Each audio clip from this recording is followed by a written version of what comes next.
Subscribe करिए हमारे channel target UP TET CTET को और बेल आइकन को दबाइए। हेलो फ्रेंड्स, मैं रेनू स्वागत करती हूँ आप सभी भावी अध्यापक एवं अध्यापिकाओं का आपके अपने channel target UP TET CTET में। दोस्तों, साइंस में हम लोग पढ़ रहे थे जीवों की संरचना। इसके अंतर्गत हम लोगों ने पढ़ा था कोशिका के बारे में और कोशिका क्या होती है, कोशिका का हमारे शरीर में क्या योगदान होता है, किस तरीके से जितने भी जीवित जीव जंतु हैं, पेड़ पौधे, सभी में कोशिका पाई जाती है और कोशिका क्या कार्य करती है, इन सभी के विषय में हमने पढ़ा था। तो दोस्तों, आज हम सभी को पढ़ना है यहाँ पर जितनी भी कोशिकाएं हैं शरीर में, यानी कि कोशिकाओं का वर्गीकरण। तो यहाँ पर कोशिकाएं कौन कौन सी हैं और कौन कौन सी कोशिकाएं कौन कौन सा कार्य करती हैं और कितने प्रकार से इनका वर्गीकरण किया गया है, आप लोगों को ये जानना बहुत जरूरी है क्योंकि एग्जाम में इनसे क्वेश्चंस आते हैं। और दोस्तों, यहाँ पर मैं आप लोगों को एक चीज और बता दूं कि जो यहाँ पर आप डीएलएड में साइंस पढ़ते हैं, इस साइंस में आपको फिजिक्स भी मिलती है, केमिस्ट्री भी मिलती है और बायोलॉजी भी मिलता है। तो ये जो पार्ट आप पढ़ रहे हो, ये बायोलॉजी का पढ़ रहे हो, उसके बाद आपको फिजिक्स और केमिस्ट्री के पार्ट्स भी पढ़ने को मिलेंगे। तो यहाँ पर जिन बच्चों ने बायो लिया होगा उनको बेहतर समझ में आ रहा होगा, और अगर नहीं भी समझ में आ रहा है ज्यादा, जो बायो की नहीं है, वो भी इतनी सरल भाषा में मैं आपको बताऊंगी कि बहुत ही आसान सी भाषा में आप उसको आसानी से समझ लेंगे। और दोस्तों, चाहे फिजिक्स हो चाहे केमिस्ट्री हो, बहुत ही डीपली नहीं पढ़ना है आपको डीएलएड में, क्योंकि 6 महीने का एक सेमेस्टर होता है और उसमें आपको 7 से 8 सब्जेक्ट पढ़ने होते हैं। तो सभी सब्जेक्ट का कोई सिलेबस बहुत ही ब्रॉड नहीं होता है। तो यहाँ पर पूरा मैं जो भी पढ़ा रही हूँ आपके सिलेबस के अकॉर्डिंग ही पढ़ा रही हूँ, सिलेबस में जो चीजें दी गई हैं उन्हीं को पढ़ा रही हूँ और जिनसे क्वेश्चन अधिक से अधिक बनते हैं। दोस्तों, यहाँ पर देखिए, कोशिकाओं के वर्गीकरण में सबसे पहले हम देखेंगे रक्त कोशिकाएं, ब्लड सेल्स। आप सभी को पता है हमारे शरीर में दो प्रकार के रक्त होते हैं, डब्ल्यूबीसी और आरबीसी, लाल रक्त कणिकाएं और श्वेत रक्त कणिकाएं। तो यहाँ पर यही हम देखेंगे कि किस तरीके से शरीर में जो कोशिकाएं होती हैं, शरीर के हर एक अंग में और जितनी भी कोशिकाएं होती हैं, चाहे वो रक्त कोशिकाएं हो, अस्थि कोशिकाएं हो, पेशीय कोशिकाएं हो, सबका आकार और प्रकार अलग अलग होता है। तो हमको यही चीज यहाँ पर देखनी है, जैसे कि रक्त कोशिकाएं हैं, तो इनका जो प्रकार है ये आपस में समान होंगी। तो चलिए देखते हैं कैसे। रक्त में 2 प्रकार की कोशिकाएं पाई जाती हैं, श्वेत रक्त कोशिकाएं और लाल रक्त कोशिकाएं। लाल रक्त कोशिकाएं गोल तथा तस्तरी के समान उभरी हुई होती हैं और श्वेत रक्त कणिकाएं अनियमित आकार की होती हैं। तो यहाँ पर आपने देखा कि जो रक्त कणिकाएं होती हैं वो 2 प्रकार की होती हैं, लाल रक्त कणिकाएं और श्वेत रक्त कणिकाएं, और दोनों की जो प्रॉपर्टी होती है, उनके जो आकार प्रकार होते हैं वो क्या होते हैं, भिन्न भिन्न होते हैं। तो ये आप याद रखिएगा दोस्तों। अब इसके बाद दोस्तों हम देखेंगे पेशीय कोशिकाएं। पेशीय कोशिकाएं पतली, लंबी और दोनों सिरों पर नुकीली होती हैं। ये आपस में मिलकर पेशीय ऊतकों का निर्माण करती हैं, जिनके द्वारा शरीर समस्त आंतरिक, बाह्य और ऐच्छिक तथा अनैच्छिक अंग क्रियाशील करता है, या इसी की वजह से शरीर के समस्त अंग क्रियाशील होते हैं। तो चलिए हम पेशीय कोशिकाओं का सबसे पहले चित्र देख लेते हैं, किस तरीके से होती हैं। यहाँ पर आप देखिए, ये सब पेशीय कोशिकाएं हैं और किस तरीके से ये लंबी होती हैं आप देख सकते हैं। और यहाँ पर इस तरीके से इनका डायग्राम आपको एग्जाम में बनाना है। यहाँ पर देखिए, ये न्यूक्लियस यहाँ पर है, ये बीच में। इसके बाद यहाँ पर देखिए सार्कोप्लाज्म है। इसके बाद यहाँ पर मायोफाइब्रिल्स हैं, इनको बोलते हैं जो धारा रेखित यहाँ पर देखिए हैं। तो इस तरीके से यहाँ पर आपको अगर चित्र बनाने को आता है पेशीय कोशिकाओं का, तो सबसे इजी पेशीय कोशिकाओं का चित्र बनाना है, तो इसको आप याद रखिएगा एग्जाम में। अब इसके बाद हम अगला देखेंगे। अगला है अस्थि कोशिकाएं। अस्थि निर्माणक कोशिकाओं को अस्थि कोशिकाएं कहते हैं। ये बेलनाकार होती हैं तथा चारों ओर महीन छोटे छोटे रेशे निकले रहते हैं। तो चलिए देखते हैं इनका भी चित्र हम। ये रही अस्थि कोशिकाएं, जैसा कि मैंने बताया था कि इनमें रेशे निकले होते हैं। यहाँ पर आप देख सकते हैं किस तरीके से रेशे निकले हुए हैं। और यहाँ पर ये भी बहुत ही आसान फिगर है, आपको सर्कल ड्रा कर देने हैं ढेर सारे आगे पीछे, और फिर क्या करना है, उस पर ऐसे ऐसे बना देना है पेंसिल से। और अगर एग्जाम में क्वेश्चन पूछता है चित्र बनाने वाला, तो आपको उसमें पेंसिल ही यूज करना चाहिए, ताकि अगर कहीं कुछ गलत हो तो आप आसानी से उसमें मिटा सके। यहाँ पर आप देखिए न्यूक्लियस है और इस तरीके से ये सेल बना हुआ है। और दोस्तों, मैंने जब आपको कल पढ़ाया था सेल के विषय में, तो मैंने बताया था कि कोशिका क्या होती है, प्रत्येक जीवधारी के जीवन की इकाई होती है, यानी कि प्रत्येक जीव में कोशिका पाई जाती है और उसी से व्यक्ति जीवित रहता है। और हर एक जीवधारी के के शरीर में असंख्य कोशिकाएं पाई जाती हैं और कुछ ऐसे जीव हैं जो केवल एक कोशिकीय होते हैं, वरना सभी क्या होते हैं, बहुकोशिकीय होते हैं। एक कोशिकीय कौन से होते हैं, बहुकोशिकीय कौन से होते हैं, इनके विषय में भी मैंने ऑलरेडी पिछले चैप्टर में पढ़ा दिया है। अगर आपने उस चैप्टर को नहीं देखा है तो उसका लिंक मैं डिस्क्रिप्शन बॉक्स में दे देती हूँ, वहां पर जा करके आप उसको जरूर देख लीजिएगा।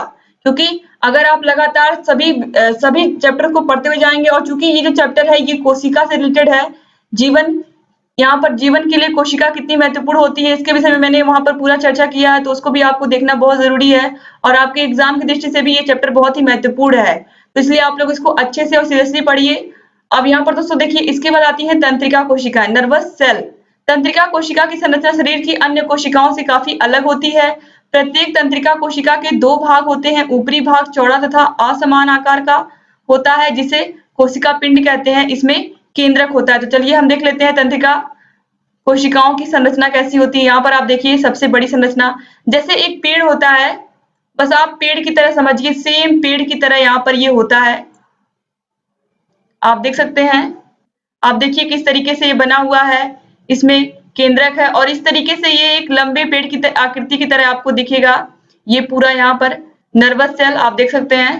तो इस तरीके से आपको एग्जाम में इसको बनाना रहेगा और कभी कभी एग्जाम में पूछ भी लेता है तंत्रिका कोशिकाओं की संरचना कैसी होती है, सचित्र वर्णन कीजिए, तो आपको इस तरीके से बनाना रहेगा। अब दोस्तों आगे चलते हैं, अगला देखते हैं। इसके बाद आती हैं संयोजी कोशिकाएं।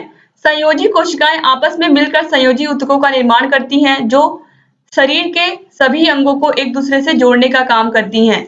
यानी कि संयोजी कोशिकाएं क्या होती हैं, ये भी हमारे शरीर के लिए अत्यंत महत्वपूर्ण होती हैं, क्योंकि ये सभी क्या करती हैं, ये सभी मिल करके, ये संयोजी कोशिकाएं जितनी होती हैं हमारे शरीर में, ये मिल करके ऊतकों का निर्माण करती हैं। और कैसे ऊतकों का, संयोजी ऊतकों का निर्माण करती हैं जो शरीर के सभी अंगों को एक दूसरे से जोड़ने का काम करती है। अगर शरीर के सभी अंग एक दूसरे से जुड़े ना हो तो हम कार्य कर पाएंगे, नहीं कर पाएंगे। तो यहाँ पर इसीलिए ये जो संयोजी कोशिकाएं हैं, कनेक्टिव सेल्स हैं, ये हमारे जीवन के लिए बहुत ही महत्वपूर्ण है, तो इनको भी आप याद रखिएगा। इसके बाद लास्ट है त्वचा या आच्छादक कोशिकाएं, इपिथेलियम सेल्स। आच्छादक कोशिकाएं पतली झिल्ली के आकार की होती हैं। ये आपस में मिलकर आच्छादक ऊतकों का निर्माण करती हैं। यानी कि जो हमारे शरीर में त्वचा होती है, इनको हम क्या कहते हैं, आच्छादक कोशिकाएं कहते हैं। और ये क्या करती हैं, पतली झिल्ली के आकार की होती है ये, और हमारे शरीर की क्या करती हैं, रक्षा करती हैं। और यहाँ पर देखिए, ये भी आपस में मिलकर के किसका निर्माण करती हैं, ऊतकों का निर्माण करती हैं। किस प्रकार के ऊतकों का निर्माण करती हैं, आच्छादक ऊतकों का निर्माण करती हैं। तो यहाँ पर आज आपने पूरा देखा कोशिकाओं का वर्गीकरण। तो दोस्तों इससे पहले हमने पढ़ा था कोशिका के बारे में, कोशिकाएं कितने प्रकार की होती हैं और किस तरीके से कोशिका बनी होती है। और दोस्तों यहाँ पर आज आपने देखा कोशिका का वर्गीकरण।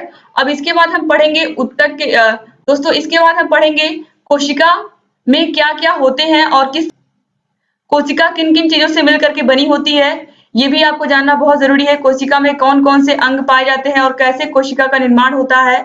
और दोस्तों कोशिका जो पूरा यहाँ पर टॉपिक है आप लोगों का, ये बहुत ही महत्वपूर्ण है और कोशिका चैप्टर आप लोगों के लिए बहुत ही महत्वपूर्ण है। मैं बार बार आप लोगों को रिपीट करके कह रही हूँ, क्योंकि ये आप लोग का जो बायो सेक्शन है उसमें पहला चैप्टर है। और जो पहले चैप्टर होते हैं, चाहे वो फिजिक्स हो, केमिस्ट्री हो, बायो हो, उन तीनों में ही वो बहुत ही महत्वपूर्ण होते हैं एग्जाम की दृष्टि से। तो आप लोग इसको अच्छे से पढ़ लीजिए। ऑलरेडी मैंने अच्छे से आप लोगों को पढ़ा दिया है और रटने की भी आवश्यकता नहीं है। सचित्र वर्णन करके यहाँ पर पढ़ाया है, तो आप आसानी से सभी को समझ सकते हैं। और दोस्तों इसके अलावा भी अगर आपको कहीं किसी प्रकार की कोई समस्या है तो आप लोग कमेंट बॉक्स में कमेंट करके पूछ सकते हैं। तो अगर आपने अभी तक हमारे चैनल को सब्सक्राइब नहीं किया तो प्लीज सब्सक्राइब कर दीजिए दोस्तों, और घंटी के निशान को जरूर दबा दीजिए, जिससे हम जो भी नई वीडियोस बनाते हैं उसका नोटिफिकेशन आपके पास समय से पहुंच जाए और आप लगातार हमारे चैनल से ऐसे जुड़े रहे। दोस्तों हम लोगों का एक ऐसा मात्र चैनल है जो आप लोगों के लिए लगातार हैंड रिटन नोट्स लेकर के आ रहा है। हैंड रिटन नोट्स हम लोग खुद बनाते हैं, उसके बाद आप लोगों की कक्षा को स्टार्ट करते हैं। तो पूरी कोशिश करते हैं कि ईमानदारी से आप लोगों को बिल्कुल सही सही चीजें, सही सही कंटेंट दें, और जितना भी कंटेंट आप लोगों को दें वो बिल्कुल सही और ऑथेंटिक हो और आप लोगों को पूरा संतुष्ट हम लोग कर सके, इस तरीके से हम लोग पढ़ाने की कोशिश करते हैं। बस आप लोग लगातार ऐसे ही हमारे चैनल से बने रहिए। और अगर अभी तक आप हमारे व्हाट्सएप ग्रुप से नहीं जुड़े हैं तो व्हाट्सएप ग्रुप का नंबर मैं आपको बता देती हूँ, 7705 95 45 49। यहाँ पर मैसेज करके आप ग्रुप में ऐड हो सकते हैं और सभी प्रकार की सूचनाएं प्राप्त कर सकते हैं, नोट्स भी प्राप्त कर सकते हैं। इसके अलावा आप हमारे टेलीग्राम चैनल से भी जुड़ सकते हैं। टेलीग्राम चैनल का भी लिंक मैं डिस्क्रिप्शन बॉक्स में दे देती हूँ। वहां पर जाकर के जुड़ करके आप सभी विषयों के नोट्स प्राप्त कर सकते हैं। साथ ही साथ वहां पर भी आपको सभी विषयों की वीडियोस मिलेंगी। और दोस्तों, हम लोगों ने हर एक सब्जेक्ट का क्लास वाइज वीडियो बनाया है और सभी सब्जेक्ट का अलग अलग प्लेलिस्ट बना दिया है सभी सब्जेक्ट की क्लासेस की, तो आप देख सकते हैं। और सभी विषयों के क्लासेस की लिंक आपको इसी वीडियो के नीचे डिस्क्रिप्शन बॉक्स में हम दे देते हैं। वहां पर जाकर के आप सभी विषयों को पढ़ सकते हैं और जहाँ कहीं भी समस्या है हमसे कमेंट बॉक्स में कमेंट करके पूछ सकते हैं। हम आपकी सभी समस्याओं का समाधान करेंगे और लगातार आप लोगों के लिए ऐसे वीडियोस लेकर के आते रहेंगे। अगर वीडियो अच्छा लगा तो प्लीज वीडियो को लाइक कर दीजिए और आपके जितने भी फ्रेंड्स हैं डीएलएड में सब कुछ वीडियो को शेयर कर दीजिए। और अधिक से अधिक दोस्तों हम लोगों के इस प्रयास को आप लोग ऐसे ही दोस्तों आप लोग लगातार सराहना देते रहिए, क्योंकि हम लोगों को आप लोगों का ही प्रेम मिलता है, आप लोगों के द्वारा ही दिया गया उत्साह मिलता है, जिसकी वजह से लगातार हम लोग आप लोगों के लिए वीडियोस ऐसे ही लेकर के आ रहे हैं। तो ऐसे ही लगातार ऐसे ही बने रहिए हमारे चैनल से और सभी वीडियोस को देखते हुए रहिए। मिलते हैं नेक्स्ट वीडियो में, तब तक के लिए जय हिंद।